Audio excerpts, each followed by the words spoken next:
Hello everyone, it's pyGuru this side, and today in this tutorial we are going to learn about the basic scripting in silverbullet 1.4 Pro. So as we know, in OpenBullet there's a default scripting language called LoliScript. Similarly, in silverbullet there's a modified version of LoliScript, also known as SVBScript. So if you just click on the script here, you will see that this is run or this uses SVBScript, which is simply a modified version of LoliScript. So what we can do, instead of using these blocks that we see here, okay, we can also use some basic scripting. So let's see how can we do this. First of all, let's get started. So what you can do, you can click on this plus, and then you can click on this enter op, and then you can click on this script block. Okay, and here you can write your script. So as it says begin and end, within begin or end you can write your scripts, or you can also remove this if you want. So the first thing that you are going to learn is that how can we write comments. So for comments, all you can do is you can simply use this two forward slashes. So this if I write this is a comment, and if I just click on start, you'll see in data you will get nothing, but in the log section there will also be nothing, because comments are generally ignored by all scripting languages. So whether it is Python, JavaScript, C, or any programming language, comments are simply ignored. Okay, so whatever you write after these two forward slashes, this is known as comment, and it will be ignored by both data and log. The next thing that I want to show you is how to print things. So if you want to print some value on this log screen, okay, so what you can do, there's a statement called print statement like this, and you can write here. For example, if I just type hello world like this, and if I click on again start, you will see hello world will be printed here. Again, this will only be printed in log section or log tab, not in the data tab. Okay, so this is simple print, and it is generally used if you want to log something on the log screen. Okay, the next thing that we are going to learn is how can we create variables. So if you want to create a variable, what you have to do, you have to create use the set statement. Okay, and then after you type var, which says that we are going to create a variable, then you have to write the variable name in double quotes. For example, let's say I will type name. Okay, and then after that you have to type the value of the variable. So here I will type, let's say, pyGuru. Okay, and it will create simply a variable. Again, if I just start it, you will see set command executed on field var.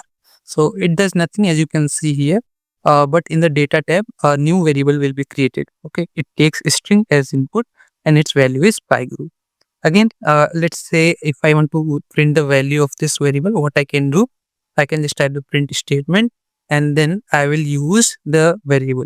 Now in the silverbullet, if you want to use some variable, you have to first type double quotes and then angular brackets.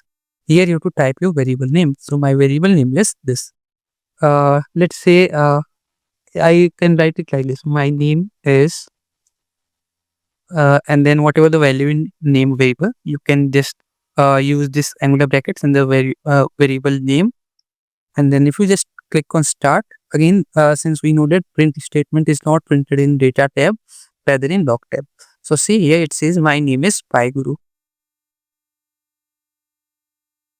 Now let's see, let's say I want to create a integer variable. So what I can do, again the same thing, send var, then the name of the variable. Let's say I want to create a variable named is, and there's no concept of integer values.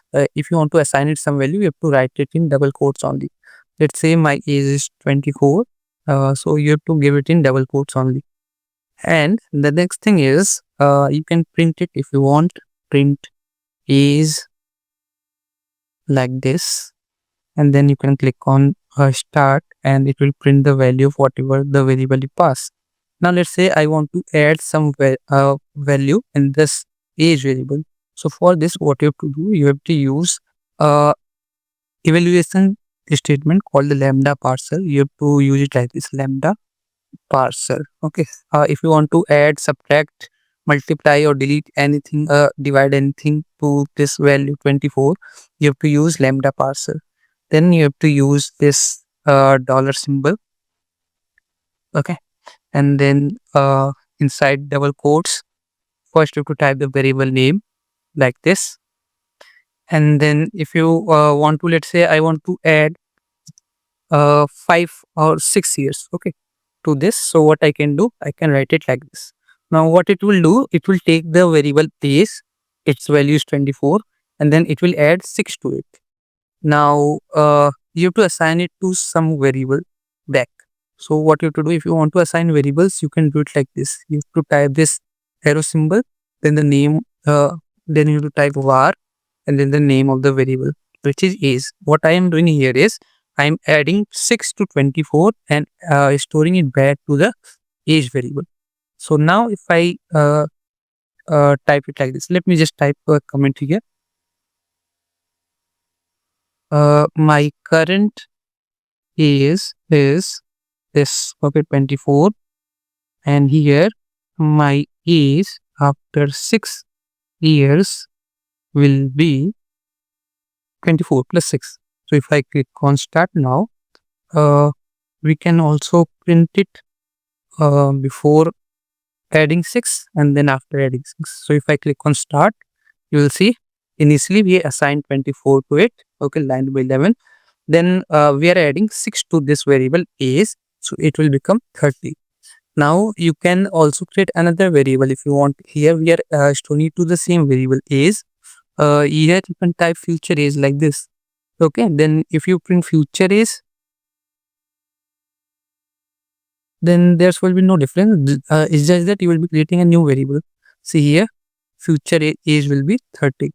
So this is how you can create variables. You can simply plus or minus if you want, let's say like this, and you can also multiply like this, or for division I won't divide ever, but let's try with the forward slash and let's see. Yes, so it's dividing. Okay, so you can do things like this if you want, but again we are not here to learn coding, but we have to know the basics of scripting in silverbullet if you want to make complex configs. Okay, so let me just remove all of this, or let me just add comments to it. Okay,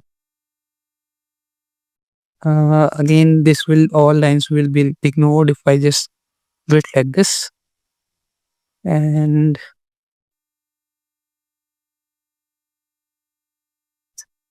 let's try to run once again and see all of the lines are commented now. None of them will be executed.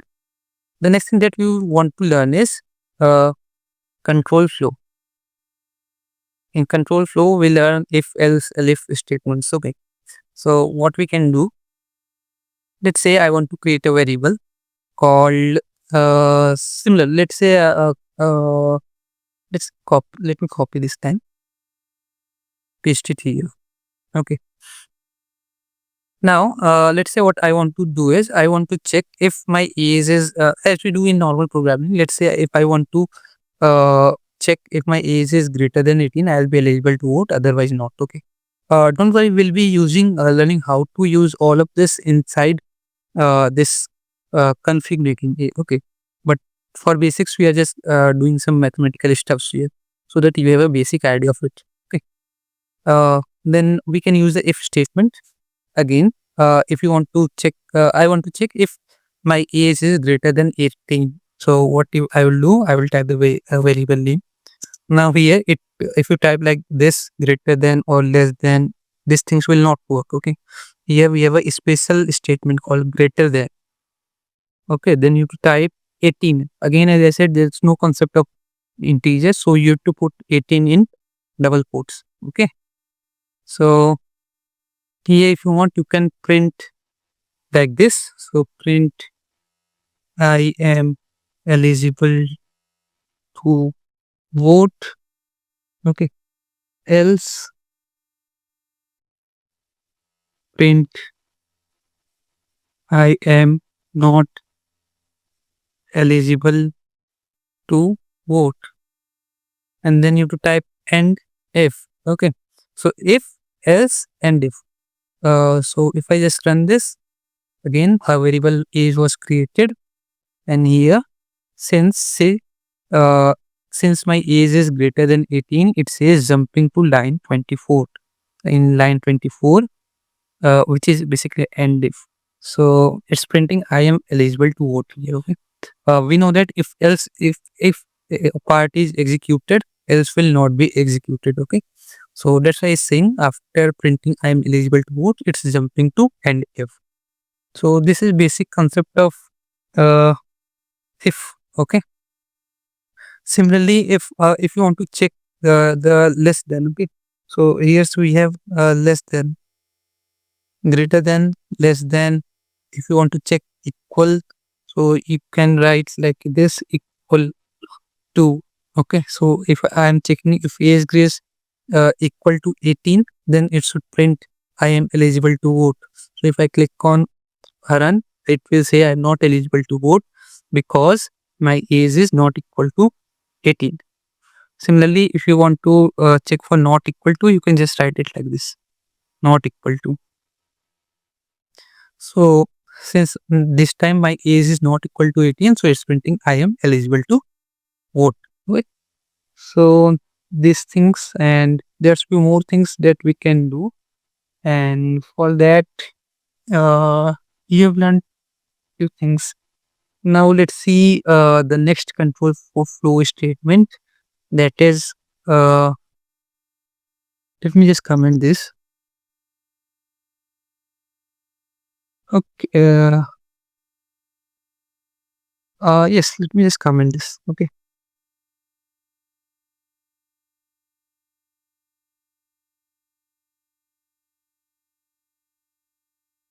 Looks good. Now let's move further and let's learn about the while loop. Okay. So let's say I want to print numbers from 1 to 10. So what I will do, I will first of all create a variable, set var num, like this. You can type the variable names in capital letters to let's say understand better that this is a variable, and then I'll assign it some value. So let's say I want to assign initial value of 1. Again, no integer, so you have to put in double quotes. Okay, then you can use the while statement like this. Here we'll check while num is less than, so while num less than, here you can type 11 since we want to print the numbers from 1 to 10. So what we can do, print the num variable. Okay, and in while loop there's 3 parts. First, the initialization. So we have initialized, then condition, we have put a condition here, then you need to update the value of num, otherwise it will become infinite while loop. Okay, so here you have to do mathematical processing here, which is like this. We have already learned how can we do this. Okay, we have to increment the value of num by 1. So here I will use the variable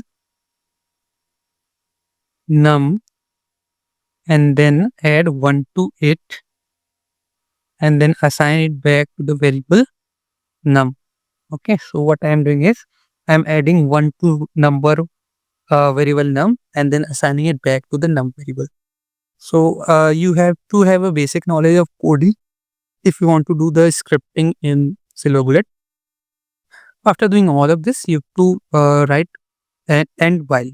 Okay, so end while, like we have end if, we have this end while. So let me just click on the start. Now here you can see we are able to print numbers from 1 up to 10. Okay, so basically why are we doing this? It is basically, let's say you are extracting some value, okay, from parsers. Using parser you are extracting some value and you want to check if the value is equal to particular value or username is equal to some particular username, okay, or some id is equal to this, then you are to do or execute some block. Okay, or let's say if you want to execute some block 10 times, so that's why we are using all of this. Okay, learning all of this basically. Now again, we can also do the same thing of this while loop. let's say I want to repeat few things, anything 5 number of times. So how can we do this? There's one more page, okay, and I'm just going to show you that thing, and then after we will check a practical example of all of this. Why do we need to learn these things? And that thing is known as jumping statements. Okay, like it's saying to jump into line 26. Okay, so let's see how can we implement our custom jump. So what I want to do is I'll start it like this. First of all, I'll create a preprocessor. A preprocessor is you can create a preprocessor using the hash symbol. So you can then give it any name. What I'm going to give it, I'm just going to say that this preprocessor name is loop. Then I will create a variable num. Okay, and I will then use the if statement. If my number is less than 11, okay, let's see, I'm doing the same thing of while loop using jump statement. So I'm doing this. Okay, so if number is less than 11, what I want to do is I want to print that number. Let me just copy these two lines.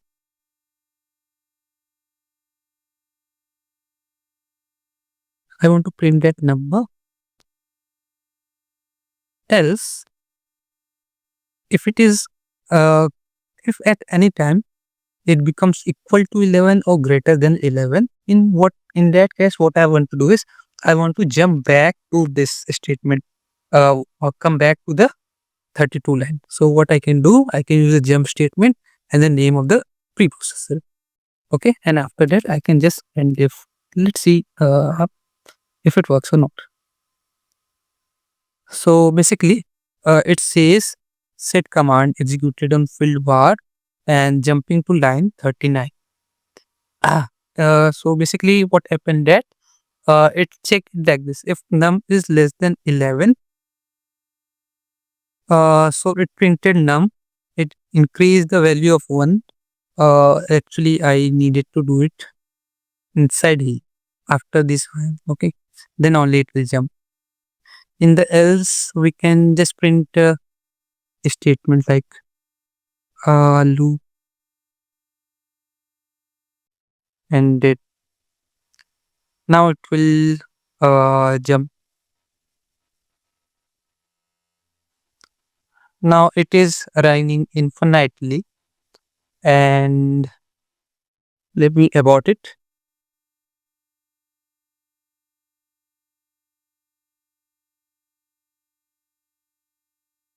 Now there's a bug in this code or script, and if you can identify this, it's actually very easy. What I'm doing here is I'm checking if the number is less than 11. Currently it's running infinitely, okay, because of a very simple bug.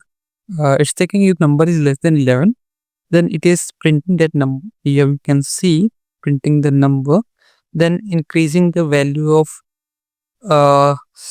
num by like this, increasing it by the 1. So here it becomes 2. Then it's just jumping back to the preprocessor line number 32.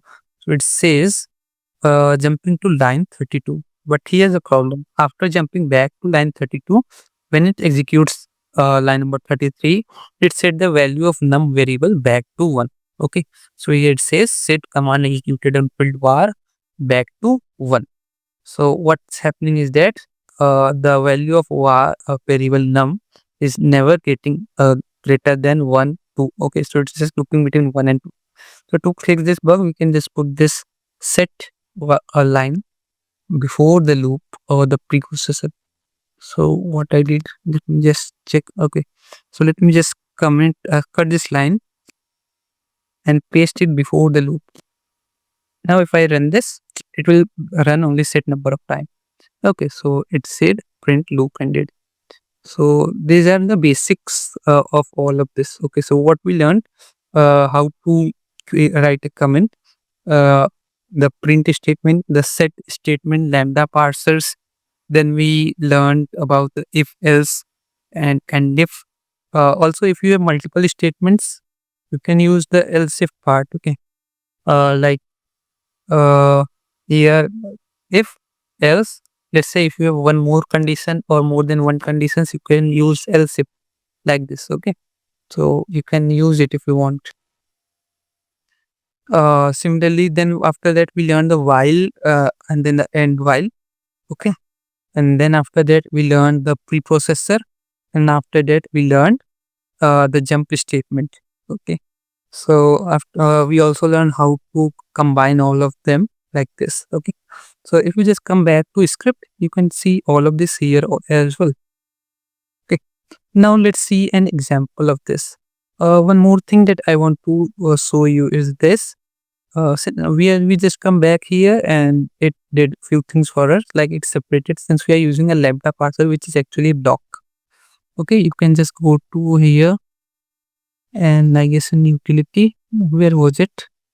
Parsing is inside parsing. There's a lambda parser already a block. Okay, so if say let's say if you are not able to use the lambda parser directly, what you can do is for lambda parser you can use the lambda parser block, and here you can type your expression, okay, like this, and just assign it to variable. So it will help you, let's say if you are getting confused how to use it in the coding or the scripting. Okay, but anyways, here you can see all of the script like this.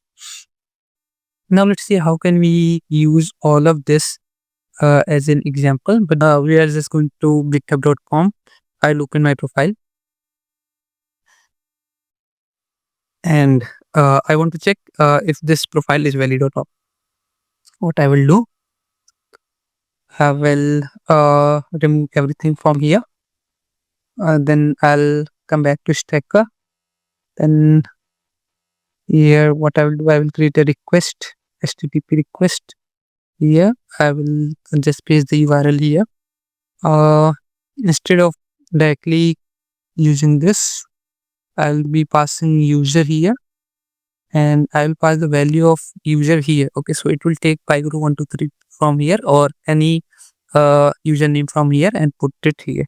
So let me just run this once and let's see if it works or not. Then we are going to use some scripting here. Okay, so let's just do it quickly. I know config is getting a little longer. So after that, what I can do, I can just come back inspect here, and I will check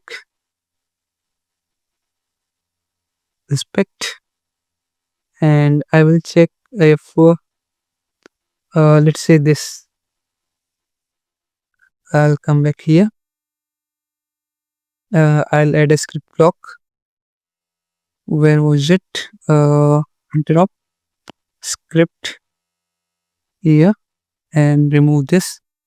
If I want to check it in source, so I will check if source contains this extra. Okay, and then you can check this vcard name. This is a class. Then what I want to do, I want to add a new tag. What we say, parser here, parse. Okay, and then I will use the lr method. Let me search directly. Control V, vcard names. Okay, I want to print the name of my full name. Let's say I want to print my full name. So what I will do, I'll add. No, let's just pass it first like this. In the right, it will be like this, and I will it is store in a variable called full name. Okay, so let's come back to script. Print my full name is, here I will type the name of my variable, which is full name actually. Else I can just print invalid username, and then end if. Let's try to run it and let's see if it works or not.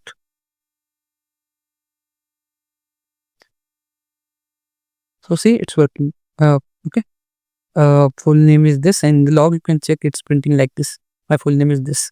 you can execute all kind of things now using this knowledge.